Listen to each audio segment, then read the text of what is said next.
నమస్తే welcome to KK news నేను Sridevi YCP నేతలు ఎప్పుడెప్పుడు దొరుకుతారా అని కూటమి ప్రభుత్వం వెయిట్ చేస్తోంది. ఏమాత్రం అవినీతి బయటపడినా విడిచిపెట్టడం లేదు. తాజాగా పేర్ని నాని కుటుంబంపై ఫోకస్ పెట్టింది. పెద్ద ఎత్తున రేషన్ బియ్యం పక్కదారి పట్టించినట్లు తేలింది. ఇక ఆయనతో పాటు కుటుంబ సభ్యులపై కూడా కేసులు నమోదు చేసింది. ఇక ఇప్పుడు మరో నేత సజ్జల రామకృష్ణారెడ్డిపై దృష్టి సారించింది.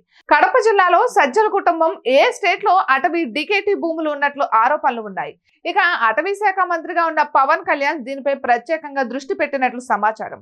సజ్జల కుటుంబం ఎస్టేట్లోని భూముల్లో అటవీ భూములు ఎన్ని అన్న నివేదిక ఇవ్వాలని కడప కలెక్టర్ ను పవన్ కళ్యాణ్ ఆదేశించారు. దీంతో ఇప్పుడు కలెక్టర్ ఇచ్చే నివేదిక కీలకం కానుంది. సజ్జల రామకృష్ణారెడ్డికి సీకే మండలం సుబాలిగిడికి సమీపంలో సుమారు 200 ఎకరాల్లో ఎస్టేట్ ఉంది. ఇప్పుడు ఈ ఎస్టేట్ పైనే వివాదం నడుస్తోంది. పెద్ద ఎత్తున అటవీ భూములు కలుపుకున్నారన్నది ప్రధాన ఆరోపణ.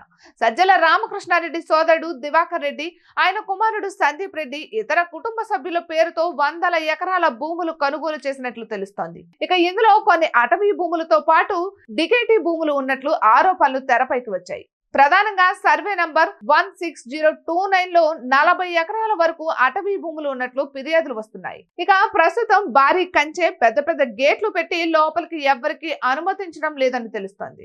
అయితే ప్రధాన గేటుకు ఎదురుగా సర్వే నంబర్ 1612 లో 5 ఎకరాల 14 సెంట్ల భూమి కూడా ఉన్నట్లు ఆరోపణలు ఉన్నాయి. ఇక గతంలో అక్కడ భూముల హక్కుదారులు వచ్చి AP deputy CM Pawan Kalyan కి ఫిర్యాదు చేశారు. గత కొద్ది రోజులుగా ఈ వ్యవహారం వేడెక్కింది. 3 రోజుల నుంచి పోలీస్ బలగాల సహాయంతో రెవెన్యూ, అటవీ శాఖ అధికారులు సర్వే చేస్తున్నారు. ఇటువంటి తరుణంలో డిప్యూటీ సీఎం పవన్ స్పందించారు.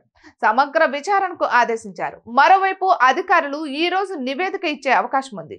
ఇక దీంతో పవన్ కళ్యాణ్ ఎలాంటి నిర్ణయం తీసుకుంటారో అన్నది ఉత్కంఠగా మారింది. ఇటువంటి మరెన్నో వీడియోస్ కోసం కేకే న్యూస్ తెలుగు ఛానల్ ని చూస్తూనే ఉండండి.